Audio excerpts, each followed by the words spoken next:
সাম্প্রতিক সময়ে র্যাব ২-এর অভিযানে রাজধানীর মোহাম্মদপুর এলাকা হতে জেনেভা ক্যাম্পের শীর্ষ মাদক কারবারি সন্ত্রাসী ভুয়া সোহেল ওরফে বুনিয়াদ সোহেল, মাদক ব্যবসায়ী চুয়া সেলিম ওরফে সেলিম আশরাফি ওরফে চুয়া সেলিম এবং রাজধানীর মোহাম্মদপুরের আলোচিত শীর্ষ সন্ত্রাসী কবজিঘাটা আনোয়ার ওরফে শুটার আনোয়ার সহ আমরা প্রায় ৯২১ জন বিভিন্ন অপরাধীকে গ্রেপ্তার করে আইনে সোপর্দ করেছি। আপনারা জানেন, শুধু র্যাব ২ বাদী হয়ে এ যাবৎ ৫০০-র অধিক মামলা আমরা বিভিন্ন থানায় রুজু করেছি।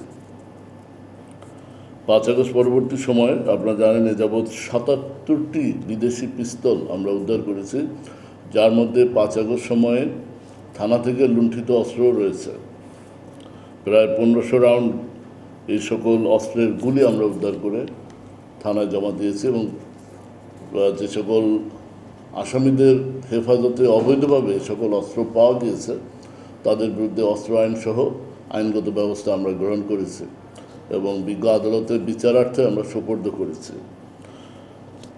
এরই ধারাবাহিকতায় আমাদের র্যাব ২-এর গোয়েন্দা টিম সার্বক্ষণিক বিভিন্ন অপরাধের প্রেক্ষাপটে গোয়েন্দা নজরদারি অব্যাহত রাখে এবং রাখছে। না, আমরা অ্যাকশন নিচ্ছি। আমরা নিয়মিত এই ঢাকা উদ্যান, চাঁদ উদ্যান, বছিলা এই এলাকায় নিয়মিত অভিযান পরিচালনা করেছি বলে এখন এখানে অনেক কম, অপরাধের মাত্রা অনেক কমেছে। এই গত জানুয়ারি ফেব্রুয়ারির সময় আপনারা দেখেছেন, আপনারাই আপনাদের বিভিন্ন চ্যানেলে প্রতিনিয়ত বিভিন্ন অপরাধের খবর ভিডিও সহ আপনারা প্রচার করতেন, বাট এখন এটা অনেক কমেছে। আমি বলবো আমরা অলমোস্ট এটা নিয়ন্ত্রণে নিয়ে এসেছি।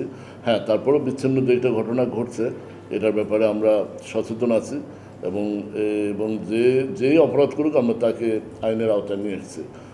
আপনারা জানেন বিগত দিনে যে অপরাধগুলো হয়েছে, মামলা যেগুলো হয়েছে, আমরা সেই আসামিদের ক্লুলেস মামলার ক্ষেত্রে আমরা আসামি বিভিন্ন জায়গা থেকে ধরে এনে মামলা উদ্ঘাটন করেছি, রহস্য উদ্ঘাটন করেছি এবং আমরা প্রেস রিলিজ দিয়ে এগুলো আপনার যথাসময়ে আপনারা জানিয়েছি। তো আমাদের এই চেষ্টা অব্যাহত আছে, থাকবে।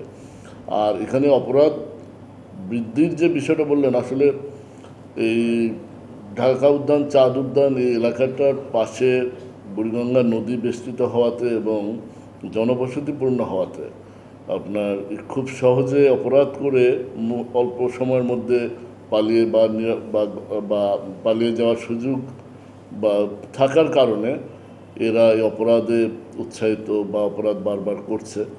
এবং এখানে ইকোলজি অফ ক্রাইম বলে একটা কথা আছে, আমি সবসময় বলি ভৌগোলিক অবস্থান, বাসস্থানের সহজলভ্যতা এবং কর্মহীনতা, এই বিষয়গুলো অপরাধের পরিবেশকে চাঙ্গা করে বা অপরাধের পরিবেশ তৈরি করে।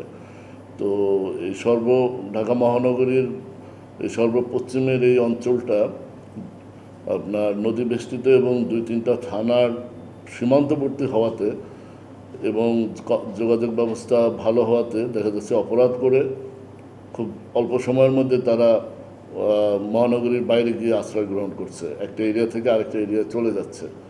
তো এই বিষয়গুলো মাথায় রেখে আমরা আমাদের টহল কার্যক্রম বৃদ্ধি করেছি, আমাদের নজরদারি বৃদ্ধি করেছি এবং আমরা এক্ষেত্রে সফলতা অর্জন করেছি। আমাদের এই অপরাধীদের গ্রেপ্তারের পরিসংখ্যান আপনারা মূল্যায়ন করলে দেখবেন আমরা প্রায় ৯০০-র অধিক অপরাধী যাবৎ গ্রেপ্তার করেছি। তো এটা আমাদের অব্যাহত থাকবে, চলমান আছে।